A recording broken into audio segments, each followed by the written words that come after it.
আজকে আমি বানাতে যাচ্ছি খেজুর দিয়ে তেলের পিঠা। জানি না কেমন হবে, আশা করি ভালোই হবে, খাওয়ার যোগ্য হলেই হলো। আমি আওলা চালের শুকনা গুঁড়ি নিয়েছি এখানে।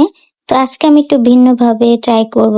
যেমন সবসময় আমি এখানে গরম পানি ইউজ করি, আজকে আমি কি করব, তোমরা যদি 2 কাপের চালের গুঁড়া নাও তাহলে 1 কাপ আটা অথবা ময়দা নিতে হবে। আমি আজকে ময়দা ব্যবহার করিনি, আমি আজকে আটাই ব্যবহার করেছি। আর এখানে আমি খেজুরের পেস্টটা ইউজ করেছি। এর আগে আমি কখনোই খেজুর দিয়ে আমি কখনো পিঠা বানাইনি, এবারই তো আমি ফার্স্ট ট্রাই করলাম। তো যাই হোক, আই হোপ অনেক ভালো হবে। তো এখন আমি চিনিগুলো একটু গরম করে গলিয়ে নিলাম। তো এখন আমি এই শিরাটা দিয়ে দিব, এখন ভালো করে মিশিয়ে নিব। তারপরে আরো আমার গরম পানি লাগবে। তো এরপর আমি রেস্টে রেখে দিব 30 মিনিট থেকে 1 ঘন্টার মতো। গুড় দিয়ে তেলের পিঠা বানানোর পরে যেরকম কালার আসে, এটা দেওয়ার পরেও কিন্তু সেম কালারই আসবে। তো এখন আমি রেস্টে রাখার পরে এখন আমি আবার একটু নেড়ে নিলাম।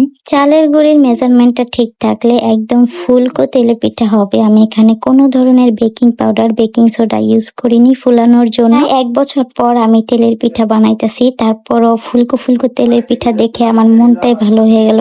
তেলের পিঠা বানাতে গেলে খুবই মজা লাগে, যখন এটা ফুলে ওঠে তখন সবচেয়ে বেশি। আজকে আমার তেলের পিঠা হয়েছে 12 থেকে 13টার মতো, সাইজগুলো একটু মাঝারি টাইপের। আমি একটার পর একটা তেলের পিঠা দিচ্ছিলাম আর ফুলে উঠতেছিল, আমার অনেক ভালো লাগতেছিল। তেলের পিঠা কিন্তু সবসময় বানানো ঠিক না, যেমন রাত্রের পরে বানালে বাতাস লাগার সম্ভাবনা বেশি থাকে। আমি যখন প্রথম তেলের পিঠা ট্রাই করি, আমি ইউটিউব এবং ফেসবুকে আমি অনেক সার্চ করি, সব জায়গায় দেখি বেকিং পাউডার দিতেছে, এটা সেটা অনেক কিছু দিয়ে ফুলাইতেছে।